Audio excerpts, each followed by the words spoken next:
હવે જો વાત કરીએ સુરતની, તો સુરત જિલ્લાની બારડોલી નગરપાલિકાની ચૂંટણીમાં વોર્ડ નંબર 9માં ભાજપના ઉમેદવારોના સમર્થનમાં યોજાયેલી સભામાં બારડોલીના ધારાસભ્ય ઈશ્વર પરમારે વિપક્ષ પર આકરા પ્રહારો કર્યા હતા।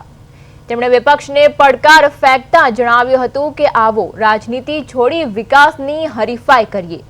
તાજેતરના વિવાદો પર બોલતા તેમણે નમ્રતા સાથે આક્રમકતા દાખવી કહ્યું કે જો મારાથી કોઈ ક્ષતિ થઈ હોય તો હું હાથ જોડી માફી માંગવા તૈયાર છું, પરંતુ તે મુદ્દે રાજનીતિ કરનારાઓને સહન નહીં કરું। ઈશ્વર પરમારે સ્પષ્ટ ચેતવણી આપતા ઉમેર્યું હતું કે હું કોઈને છેડતો નથી, પણ મને કોઈ છેડશે તો તેને છોડીશ પણ નહીં। સત્તા મેળવવા માટે તરફડિયા મારફતે વિપક્ષની સરખામણી તેમણે પાણી વગરની માછલી સાથે કરીને રાજકીય ગરમાવો વધારી દીધો છે।